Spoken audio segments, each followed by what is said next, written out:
Hello दोस्तों, welcome to my YouTube channel educational अड्डा। दोस्तों, हम लोग क्राउन पब्लिकेशन के बुक से प्राचीन भारतीय इतिहास के सभी महत्वपूर्ण प्रश्नों को एमसीक्यू फॉर्म में कवर कर रहे हैं। पिछली वीडियो में हम लोगों ने सैंधव सभ्यता के सभी महत्वपूर्ण प्रश्नों को देखा। आज की वीडियो में हम लोग वैदिक काल के सभी महत्वपूर्ण प्रश्नों को कवर करेंगे। अगर आप पिछली वीडियो को नहीं देखे हैं तो मैं इस वीडियो के कमेंट में लिंक पिन कर दूंगी, वहां से देख सकते हैं या फिर चैनल में विजिट कर वहां से भी आप वीडियो को देख सकते हैं। तो चलिए बिना टाइम वेस्ट किए इस सीरीज को कंटिन्यू करते हैं। पहला प्रश्न है वैदिक काल का, अधोलिखित में से कौन सा एक चार्वाक के अनुसार सर्वोच्च मूल्य है? इसका सही आंसर ऑप्शन नंबर सी हो जाएगा, काम। अगला क्वेश्चन है,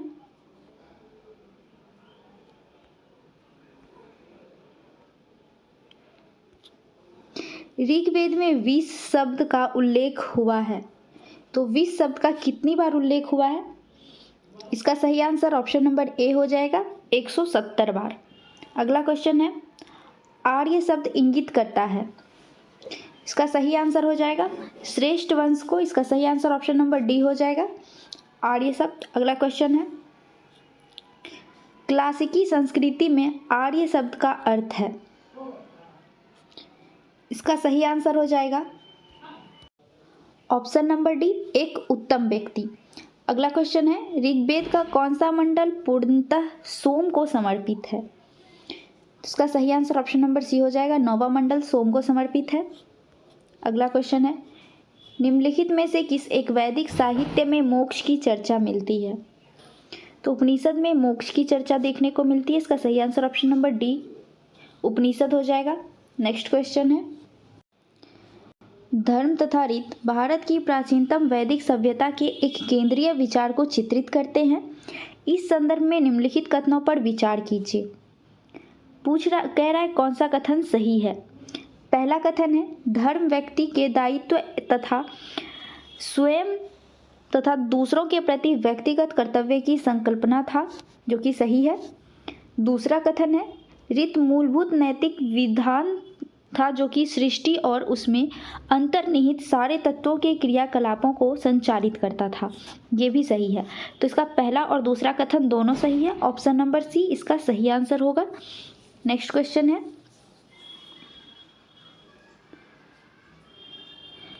प्राचीन भारत में निशाका से जाने जाते थे, तो निशाका स्वर्ण आभूषण को कहा जाता था, इसका सही आंसर ऑप्शन नंबर ए हो जाएगा। अगला क्वेश्चन है, निम्न में से किस नदी को ऋग्वेद में मातेत्मा, देवीत्मा तथा नदीत्मा संबोधित किया गया है? तो सरस्वती नदी को मातेत्मा, देवीत्मा तथा नदीत्मा कहा गया, इसका सही आंसर ऑप्शन नंबर बी हो जाएगा। अगला क्वेश्चन है, आयुर्वेद अर्थात जीवन का विज्ञान का उल्लेख सर्वप्रथम मिलता है, तो ये ऋग्वेद में मिलता है, इसका सही आंसर ऑप्शन नंबर ए हो जाएगा। अगला क्वेश्चन है, प्रतिलोम विवाह तब माना जाता था, तो प्रतिलोम विवाह किसको कहा जाता था? जब उच्च वर्ग की नारी होती थी और निम्न वर्ग का पुरुष के साथ विवाह होता था, तो उसे प्रतिलोम विवाह कहते थे, इसका सही आंसर ऑप्शन नंबर बी हो जाएगा, जब उच्च वर्ग की नारी निम्न वर्ग के पुरुष के साथ विवाह कर लेती थी। अगला क्वेश्चन है, आर्यकालीन शब्द अधिवास से तात्पर्य था, तो इसका सही आंसर ऑप्शन नंबर ए हो जाएगा, कमर के ऊपर पहने जाने वाला वस्त्र को अधिवास कहा जाता था। अगला क्वेश्चन है,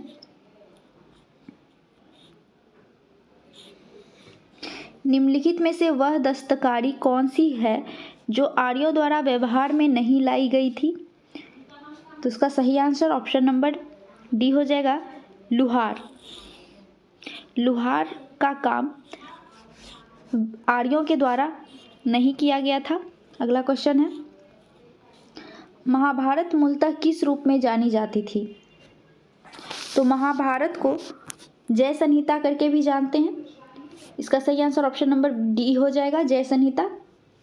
अगला क्वेश्चन है, पुराणों की संख्या है, तो इसका सही आंसर ऑप्शन नंबर बी हो जाएगा, टोटल 18 संख्या है पुराणों की। अगला क्वेश्चन है 800 से 600 ईसा पूर्व का काल किस युग से जुड़ा है? तो ये ब्राह्मण युग से जुड़ा है। इसका सही आंसर ऑप्शन नंबर ए हो जाएगा, ब्राह्मण युग। अगला क्वेश्चन है ऋग्वेद की मूल लिपि थी, तो ब्राह्मी लिपि थी ऋग्वेद की मूल लिपि। इसका सही आंसर ऑप्शन नंबर डी हो जाएगा। अगला क्वेश्चन है निम्नलिखित में से किसे भारतीय परमाणुवाद का जनक कहा जाता है? तो महर्षि कणाद को भारतीय परमाणुवाद का जनक माना जाता है। इसका सही आंसर ऑप्शन नंबर सी हो जाएगा। नेक्स्ट क्वेश्चन है ऋग्वेद में अधन्य यानी वध्य योग्य नहीं शब्द का प्रयोग किसके लिए किया गया था? तो गाय के लिए किया गया। गाय को उस वक्त सबसे मूल्यवान संपत्ति माना जाता था। अगला क्वेश्चन है सबसे पुराना वेद कौन सा है?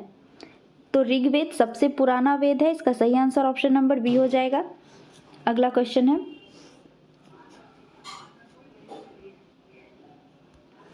निम्न में से कौन सी स्मृति प्राचीनतम है? तो सबसे प्राचीनतम स्मृति मनुस्मृति है। इसका सही आंसर ऑप्शन नंबर ए हो जाएगा। अगला क्वेश्चन है किस वेद में सभा को नरिष्ट कहा गया है? तो अथर्ववेद में सभा को नरिष्ट कहा गया है। नेक्स्ट क्वेश्चन है सूची 1 को सूची 2 से सुमेलित करना है। सूची 1 में वेद दिया हुआ है और सूची 2 में ब्राह्मण ग्रंथ दिया हुआ है। तो ऋग्वेद का ब्राह्मण ग्रंथ है, ऐत्रेय सामवेद का है, पंचवीस अथर्ववेद का है, गोपथ और यजुर्वेद का है शतपथ। तो इसका सही आंसर हो जाएगा 3, 4, 1 और 2 जो कि ऑप्शन नंबर सी में है। इसका सही आंसर ऑप्शन नंबर सी हो जाएगा। नेक्स्ट क्वेश्चन है त्रयी नाम है, तो तीन वेदों को त्रयी कहा जाता है। इसका सही आंसर ऑप्शन नंबर ए हो जाएगा। दोस्तों आपको बता दें त्रयी में ऋग्वेद, सामवेद तथा यजुर्वेद को रखा गया है, जबकि सबसे बाद में अथर्ववेद को जोड़ा गया है, इसीलिए इसे त्रिवेद में नहीं रखा गया है। नेक्स्ट क्वेश्चन है निम्नलिखित में से कौन सी प्रथा चतुष्टय वेदोत्तर काल में प्रचलित हुई? तो इसका सही आंसर ऑप्शन नंबर सी हो जाएगा, ब्रह्मचर्य, गृहस्थ, वानप्रस्थ तथा संन्यास। अगला क्वेश्चन है यज्ञ संबंधित विधि विधानों का पता चलता है। तो यजुर्वेद से यज्ञ का पता चलता है, सामवेद से संगीत का पता चलता है और मंत्र ऋग्वेद से जानते हैं। अगला क्वेश्चन है ऋग्वेद में उल्लिखित यव शब्द किस कृषि उत्पादन हेतु प्रयुक्त किया गया था? तो यव हम लोग जौ को कहते हैं, उस टाइम पे जौ को कहा जाता था। तो इसका सही आंसर ऑप्शन नंबर ए हो जाएगा। अगला क्वेश्चन है जिस ग्रंथ में पुरुष मेघ का उल्लेख हुआ है वह है? तो वो शतपथ ब्राह्मण है। इसका सही आंसर ऑप्शन नंबर सी हो जाएगा। अगला क्वेश्चन है ऋग्वेद में सर्वाधिक संख्या में मंत्र संबंधित है। तो इसका सही आंसर ऑप्शन नंबर ए हो जाएगा, इंद्र से। सबसे ज़्यादा इंद्र के लिए ऋग्वेद में मंत्र उच्चारित किया गया है, जबकि दूसरे में अग्नि के लिए है। आपको बता दें दोस्तों इंद्र के लिए 250 मंत्र का वर्णन किया गया है, जबकि अग्नि के लिए 200 मंत्र का वर्णन किया गया है ऋग्वेद में। अगला क्वेश्चन देखते हैं वैदिक काल के प्रारंभ में निम्न में से किसे महत्वपूर्ण मूल्यवान संपत्ति समझा जाता था? तो गाय को सबसे मूल्यवान संपत्ति के रूप में समझा जाता था। इसका सही आंसर ऑप्शन नंबर बी हो जाएगा। अगला क्वेश्चन है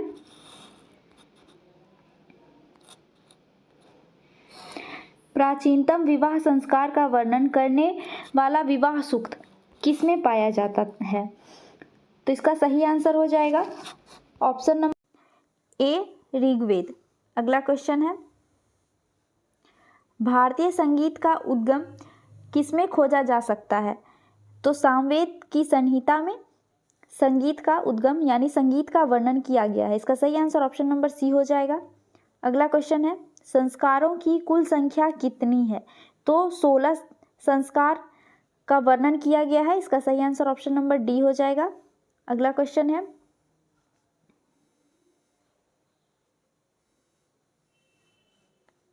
निम्नलिखित में से किसे ऋग्वेद में युद्ध देवता समझा जाता है? तो इंद्र को युद्ध देवता समझा जाता है। इसका सही आंसर ऑप्शन नंबर बी हो जाएगा। अगला क्वेश्चन है, ऋग्वेद में संपत्ति का प्रमुख रूप क्या है?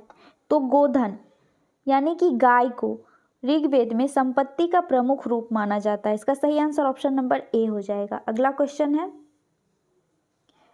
वैदिक युगीन सभा, वो वैदिक युगीन सभा क्या थी? तो मंत्री परिषद थी। इसका सही आंसर ऑप्शन नंबर सी हो जाएगा। अगला क्वेश्चन है,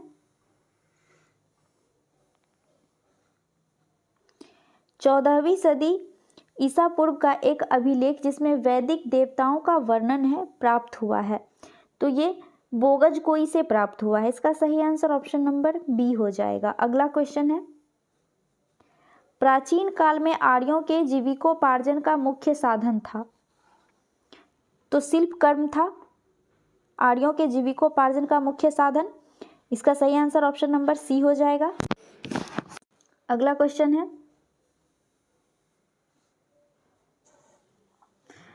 सूची 1 को सूची 2 से सुमेलित करना है।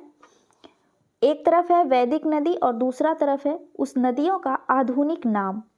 कुंभा को अभी हम काबुल कहा जाता है, पुरुषनी को रावी, सदानीरा को गंडक तथा सतुद्री को सतलज करके हम लोग जानते हैं। तो इसका सही आंसर 2, 3, 1 और 4 हो जाएगा, जो कि ऑप्शन नंबर बी में दिया हुआ है। इसका सही आंसर ऑप्शन नंबर बी हो जाएगा। अगला क्वेश्चन है, निम्नलिखित में किसका संकलन ऋग्वेद पर आधारित है? तो इसका सही आंसर ऑप्शन नंबर बी हो जाएगा, सामवेद का। अगला क्वेश्चन है, उत्तर वैदिक काल माना जाता है। इसका सही आंसर ऑप्शन नंबर बी हो जाएगा। 1000 ईसा पूर्व से 600 ईसा पूर्व को उत्तर वैदिक काल कहते हैं, जबकि 1500 ईसा पूर्व से लेकर 1000 ईसा पूर्व को पूर्व वैदिक काल कहते हैं। अगला क्वेश्चन है, शुल्ब सूत्र किस विषय से संबंधित है? तो ये गणित से संबंधित है। इसका सही आंसर ऑप्शन नंबर सी हो जाएगा। अगला क्वेश्चन है, गोपथ ब्राह्मण संबंधित है? तो ये अथर्ववेद से संबंधित है, गोपथ ब्राह्मण। अगला क्वेश्चन है, इसमें भी सुमेलित करना है।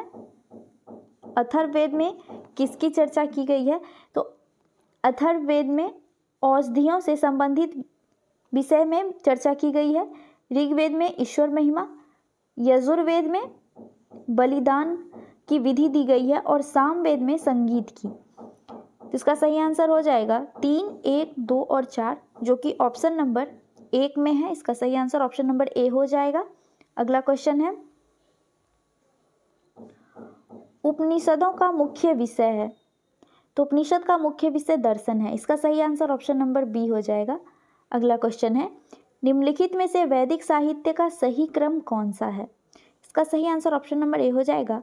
वैदिक संहिताएं, ब्राह्मण, आरण्य तथा उपनिषद। अगला क्वेश्चन है,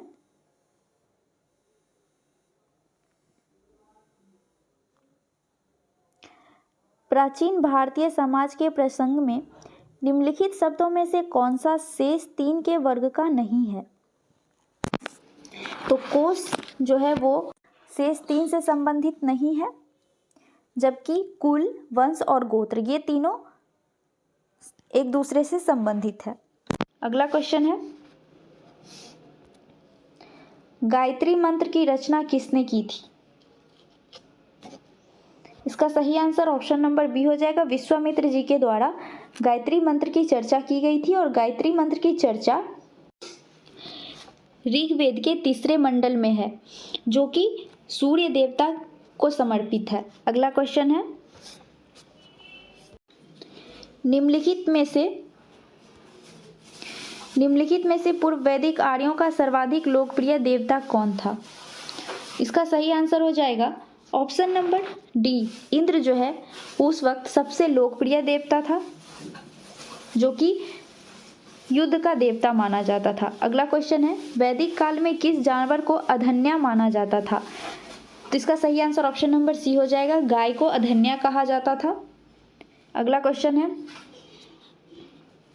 कौन से 3 वेद संयुक्त रूप से त्रयी या वेदत्रयी कहलाते हैं? तो हम इसकी चर्चा पहले भी किए हैं। वेदत्रयी में ऋग्वेद, यजुर्वेद तथा सामवेद को संकलित किया गया है। इसका सही आंसर ऑप्शन नंबर ए हो जाएगा। अगला क्वेश्चन है, वैदिक आर्य पशुचारी लोग थे, यह इस तथ्य से पुष्टि होती है कि पहला में है, ऋग्वेद में गाय के अनेक संदर्भ हैं, जो कि सही है। अधिकांश युद्ध गायों के लिए लड़े जाते थे, ये भी सही है। उस वक्त जो राजा होता था, मेन उसको राजा इसीलिए बनाया जाता था ताकि जब गाय चोरी हो जाए या कहीं चली जाए तो उसे खोज कर लाया जा सके, तो इसलिए वहाँ उस टाइम पे ज़्यादातर युद्ध गाय के लिए होती थी। अगला है, पुरोहितों को दिए जाने वाला उपहार प्रायः गाय होती थी, ना कि जमीन, क्योंकि उस वक्त सबसे ज़्यादा मूल्यवान संपत्ति गाय को माना जाता था, इसीलिए पुरोहित को दान में भी गाय ही दी जाती थी। तो इसका सभी जो ऑप्शन है सही है, इसलिए इसका सही आंसर ऑप्शन नंबर डी हो जाएगा, उपयुक्त सभी। अगला क्वेश्चन है, बोगज कोई महत्वपूर्ण है क्योंकि? तो बोगज कोई उस वक्त के जो वैदिक काल के देवी देवता थे उसके नामोल्लेख इससे हुआ है, जो कि बोगज कोई से मिला हुआ अभिलेख है। तो इसका सही आंसर ऑप्शन नंबर बी हो जाएगा। यहाँ से प्राप्त अभिलेखों में वैदिक देवी और देवताओं का नाम उल्लेखित प्राप्त हुआ है। अगला क्वेश्चन है, वर्ण व्यवस्था से संबंधित पुरुष सूक्त मूल्यतः पाया जाता है, तो यह ऋग्वेद में पाया जाता है पुरुष सूक्त। इसका सही आंसर ऑप्शन नंबर सी हो जाएगा, ऋग्वेद। अगला क्वेश्चन है, ऋग्वेद है तो ऋग्वेद स्रोतों का संकलन है, इसका सही आंसर ऑप्शन नंबर ए हो जाएगा। अगला क्वेश्चन है, किस वैदिक ग्रंथ में वर्ण शब्द का सर्वप्रथम नामोल्लेख मिलता है? तो इसका सही आंसर ऑप्शन नंबर ए हो जाएगा, ऋग्वेद में वर्ण व्यवस्था का चर्चा किया गया है। अगला क्वेश्चन है, वैदिक नदी कुभा का स्थान कहाँ निर्धारित होना चाहिए? तो ये अफगानिस्तान में कुभा नदी का नदी है, जो कि वैदिक काल की नदी थी। इसका सही आंसर ऑप्शन नंबर ए हो जाएगा। अगला क्वेश्चन है, आध्यात्म ज्ञान के विषय में नचिकेता और यम का संवाद किस उपनिषद में प्राप्त होता है? तो ये कठोपनिषद में प्राप्त होता है। इसका सही आंसर ऑप्शन नंबर सी हो जाएगा। दोस्तों आपको बता दें कि सबसे प्राचीनतम उपनिषद बृहदारण्यक उपनिषद है। अगला क्वेश्चन है, ऋग्वेद में डैश ऋचाएं हैं, यानी कितनी ऋचाओं का चर्चा है? तो 1028 ऋचाओं की चर्चा। इसका सही आंसर ऑप्शन नंबर ए हो जाएगा। अगला क्वेश्चन है, आरंभिक वैदिक साहित्य में सर्वाधिक वर्णित नदी है, तो सबसे ज़्यादा जो चर्चा हुई है नदी की वो सिंधु नदी की हुई है। इसका सही आंसर ऑप्शन नंबर ए हो जाएगा। और अगर पूछे कि वैदिक काल के टाइम पे सबसे पवित्र नदी कौन थी, तो उस टाइम सरस्वती नदी को सबसे पवित्र नदी माना जाता था। अगला क्वेश्चन है, निम्नलिखित में से कौन सा वह ब्रह्मवादिनी थी जिसमें कुछ वेद मंत्रों की रचना की गई थी? इसका सही आंसर ऑप्शन नंबर ए हो जाएगा, लोपामुद्रा। अगला क्वेश्चन है, निम्नलिखित 4 वेदों में से किस एक में जादू, माया और वशीकरण का वर्णन किया गया है? तो ये अथर्ववेद में किया गया है। इसका सही आंसर ऑप्शन नंबर सी हो जाएगा। अगला क्वेश्चन है, वैदिक नदी अस्कनी की पहचान निम्नांकित नदियों में से किस एक के साथ की जाती है? तो अस्कनी को वर्तमान में चेनाब नदी कहते हैं। इसका सही आंसर ऑप्शन नंबर सी हो जाएगा, चेनाब। अगला क्वेश्चन है, वैदिक काल में निष्क शब्द का प्रयोग एक आभूषण के लिए होता था, किंतु परवर्ती काल में उसका प्रयोग इस अर्थ में हुआ। तो इस सिक्के के रूप में हुआ है। इसका सही आंसर ऑप्शन नंबर डी हो जाएगा। अगला क्वेश्चन है, ऋग्वेद में निम्नांकित किस नदियों का उल्लेख अफगानिस्तान के साथ आर्यों के संबंध का सूचक है? तो ये कुंभा या क्रुम करके जानते हैं। तो इसका सही आंसर ऑप्शन नंबर सी हो जाएगा। ये भी अफगानिस्तान में ये नदी है। अगला क्वेश्चन है, सूची 1 को सूची 2 से सुमेलित करना है। सूची 1 में वेद दिया हुआ है और सूची 2 में उसमें की गई चर्चा को दिया है, तो मिलान करना है। ऋग्वेद में स्रोत तथा प्रार्थना का चर्चा है, यजुर्वेद में स्रोत तथा कर्मकांड का, सामवेद में संगीतमय स्रोत और अथर्ववेद में जादू टोना तंत्र मंत्र तथा वशीकरण। तो इसका सही आंसर हो जाएगा 4,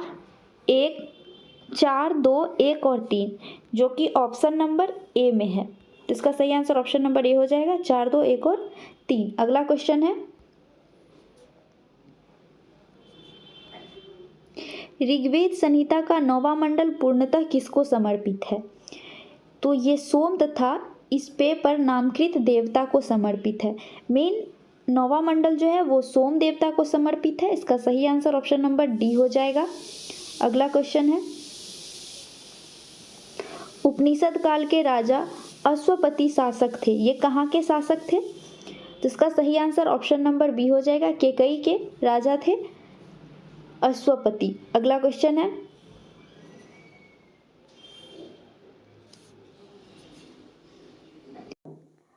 किस वेद में सभा और समिति को प्रजापति की 2 पुत्री कहा गया है? तो ये अथर्ववेद में कहा गया। इसका सही आंसर ऑप्शन नंबर डी हो जाएगा। अगला क्वेश्चन है, ऋग्वेद काल में जनता निम्न में से मुख्यतः किसमें विश्वास करती थी? तो उस वक्त बलि तथा कर्मकांड पर विश्वास करती थी वैदिक काल में। इसका सही आंसर ऑप्शन नंबर डी हो जाएगा। अगला क्वेश्चन है, वैदिक काल में निष्क किस अंग का आभूषण था? तो वो गला का आभूषण था। इसका सही आंसर ऑप्शन नंबर बी हो जाएगा। अगला क्वेश्चन है, वैदिक युग में प्रचलित लोकप्रिय शासक प्रणाली थी, तो उस वक्त वंश परंपरागत राजतंत्र था। इसका सही आंसर ऑप्शन नंबर डी हो जाएगा। अगला क्वेश्चन है, सर्ग प्रतिसर्ग वंश मनवनंतर और वंशानुचरित्र संकेत हैं, तो ये पुराणों के संकेत हैं। इसका सही आंसर ऑप्शन नंबर बी हो जाएगा। अगला क्वेश्चन है, अवेस्ता और ऋग्वेद में समानता है, अवेस्ता किस क्षेत्र से संबंधित है? तो यह ईरान से संबंधित है। इसका सही आंसर ऑप्शन नंबर बी हो जाएगा। जैसे हम लोगों में ऋग्वेद सबसे महत्वपूर्ण वेद है, उसी तरह ईरान में अवेस्ता वहाँ का वेद है। अगला क्वेश्चन है, ऋग्वैदिक धर्म था, तो ये बहुदेववादी धर्म था ऋग्वैदिक धर्म। इसका सही आंसर ऑप्शन नंबर ए हो जाएगा। अगला क्वेश्चन है, सांख्य योग न्याय वैशेषिक मीमांसा एवं वेदांत, इन 6 भिन्न भारतीय दर्शन की स्पष्ट रूप से अभिव्यक्ति हुई, तो वैदिक युग में इसकी अभिव्यक्ति हुई, यानी सामने वैदिक युग में आया। इसका सही आंसर ऑप्शन नंबर ए हो जाएगा। अगला क्वेश्चन है, निम्नलिखित अभिलेखों में से कौन सा ईरान से भारत में आर्यों के आने की सूचना देता है? तो इसका सही आंसर हो जाएगा ऑप्शन नंबर सी, बोगज कोई। ऑप्शन नंबर सी हो जाएगा, बोगज कोई जिसे मिले अभिलेख में इसकी चर्चा की गई है। अगला क्वेश्चन है, गोत्र शब्द का प्रयोग सर्वप्रथम हुआ था, तो गोत्र का प्रयोग सबसे पहले ऋग्वेद में किया गया था। इसका सही आंसर ऑप्शन नंबर बी हो जाएगा। अगला क्वेश्चन है, निम्नलिखित में से किसने आर्यों के आदि देश के बारे में लिखा था? तो बाल गंगाधर तिलक के द्वारा लिखा गया था। इसका सही आंसर ऑप्शन नंबर डी हो जाएगा। अगला क्वेश्चन है, श्रीमद् भागवत गीता मौलिक रूप में किस भाषा में लिखी गई थी? तो संस्कृत भाषा में लिखी गई थी। इसका सही आंसर ऑप्शन नंबर ए हो जाएगा। मूल रूप से भागवत गीता को संस्कृत में लिखा गया है। नेक्स्ट क्वेश्चन है, सुमेलित कीजिए। अथर्ववेद जो है इसमें औषधि से संबंधित है, ऋग्वेद ये ईश्वर महिमा से संबंधित है, यजुर्वेद ये बलिदान विधि से संबंधित है और सामवेद संगीत से। तो इसका सही आंसर हो जाएगा 3, 1, 2 और 4, जो कि ऑप्शन नंबर 1 में है। इसका सही आंसर ऑप्शन नंबर ए हो जाएगा। अगला क्वेश्चन है, पूर्व वैदिक कार्यों का धर्म प्रमुखतः था। तो इसका सही आंसर ऑप्शन नंबर सी हो जाएगा, प्राकृतिक पूजा और यज्ञ। नेक्स्ट क्वेश्चन है, सर्वाधिक ऋग्वैदिक सूक्त समर्पित है। तो ये इंद्र को समर्पित है। इसका सही आंसर ऑप्शन नंबर बी हो जाएगा। अगला क्वेश्चन है, ऋग्वेद में उल्लिखित प्रसिद्ध 10 राजाओं का युद्ध किस नदी के किनारे लड़ा गया था। तो ये पुरुषनी नदी के किनारे लड़ा गया था 10 राजाओं का युद्ध। इसका सही आंसर ऑप्शन नंबर ए हो जाएगा। नेक्स्ट क्वेश्चन है, शतपथ ब्राह्मण में उल्लेखित राजा विदेह माधव से संबंधित ऋषि थे। तो ऋषि गौतम राहुगण थे। इसका सही आंसर ऑप्शन नंबर डी हो जाएगा। नेक्स्ट क्वेश्चन है, गायत्री मंत्र किस पुस्तक में मिलता है। तो ये ऋग्वेद में मिलता है, ऋग्वेद के 3रे मंडल में। इसका सही आंसर ऑप्शन नंबर सी हो जाएगा। अगला क्वेश्चन है, वैदिक गणित का महत्वपूर्ण अंग शुल्ब सूत्र वैदिक गणित का महत्वपूर्ण अंग है। इसका सही आंसर ऑप्शन नंबर सी हो जाएगा। अगला क्वेश्चन है, सत्यमेव जयते शब्द कहाँ से लिया गया है। तो ये मुंडकोपनिषद से लिया गया। इसका सही आंसर ऑप्शन नंबर डी हो जाएगा। अगला क्वेश्चन है, वैदिक कर्मकांड में होता का संबंध है। तो ये ऋग्वैदिक से संबंध है। इसका सही आंसर ऑप्शन नंबर ए हो जाएगा। उस टाइम पे पुरोहित को होता कहा जाता था। अगला क्वेश्चन है, सत्यकाम जावाल की कथा जो अनब्याही माँ होने के लालचन को चुनौती देती है उल्लेखित है। तो ये छंदकोपनिषद से संबंधित है। इसका सही आंसर ऑप्शन नंबर सी हो जाएगा। तो दोस्तों, हम लोगों ने वैदिक काल के लगभग सभी महत्वपूर्ण प्रश्नों को देखा। हमारा नेक्स्ट टॉपिक होगा बौद्ध धर्म। अगर आप लोग हमारे चैनल पे नए हैं तो जुड़े रहने के लिए सब्सक्राइब कर बेल आइकॉन को प्रेस करें एवं अपने दोस्तों से शेयर करें। मिलते हैं नेक्स्ट वीडियो में। जय हिंद।